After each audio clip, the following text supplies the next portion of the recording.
ये वो दो लड़के हैं जिन्होंने लोकसभा चुनाव में बीजेपी के 400 पार वाले सपने को तोड़ा है।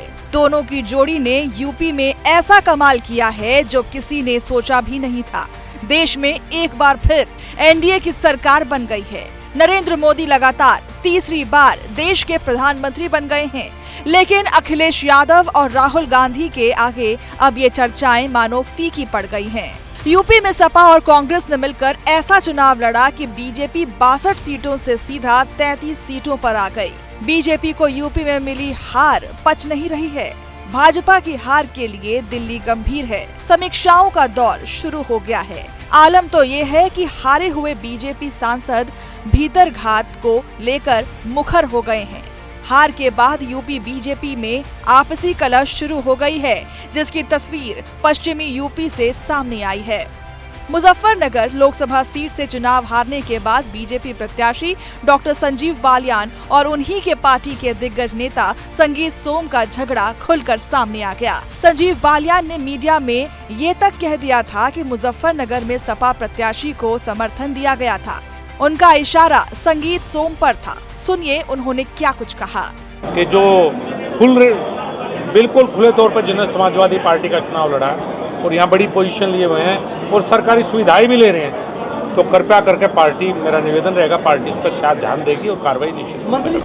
संजीव बालियान के आरोपों का जवाब देने में संगीत सोम ने भी देरी नहीं लगाई। उन्होंने कहा कि आरएलडी से गठबंधन करके बीजेपी को फायदा नहीं हुआ। जो सीट जीत रहे थे वो भी हार गए। मुजफ्फरनगर नहीं जिता पाए जयंत चौधरी। यूपी में बीजेपी के खराब प्रदर्शन पर ऐसे कई नेता थे जो खुद को बोलने से नहीं रोक पाए। इन नेताओं की एक लंबी फहरिस्त है। इसी फहरिस्त में बीजेपी नेता साक्षी महाराज भी शामिल हैं। महाराज ने तो गद्दार और आस्तीन के सांप जैसे शब्द का प्रयोग कर डाला। उन्होंने कहा कि कुछ गद्दारों ने गद्दारी की है, जो आस्तीन के सांप बने हैं उनके लिए पार्टी समीक्षा करेगी।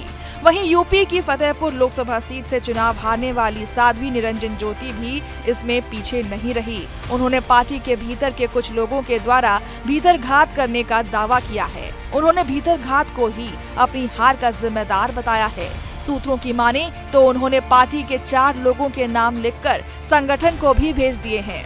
बीजेपी नेता नंद किशोर गुर्जर ने भी अपने ही पार्टी के नेताओं के खिलाफ मोर्चा खोला। उन्होंने यूपी में कम सीटें आने का ठीकरा प्रदेश सरकार के कुछ अफसरों और पार्टी के ही नेताओं पर फोड़ा। उन्होंने कहा कि बीजेपी के साथ भीतरघात हुआ है। पार्टी को जानबूझकर हराया गया। अधिकारियों ने प्लानिंग करके हराया। इसमें कुछ नेता भी उनके साथ हैं। ऐसे बयानों की लंबी फहरिस्त है जिसने साफ कर दिया है कि यूपी बीजेपी में कुछ ठीक नहीं चल रहा है। लगातार नेताओं की तरफ से बयानबाजी हो रही है। वहीं दूसरी तरफ उत्तर प्रदेश में अपनी हार की वजह जानने के लिए बीजेपी हाईकमान लगा हुआ है। इसके लिए पार्टी ने स्पेशल टास्क फोर्स का गठन कर दिया है, जो ये पता लगाएगा कि आखिर क्यों यूपी में बीजेपी को हार का मुंह देखना पड़ा।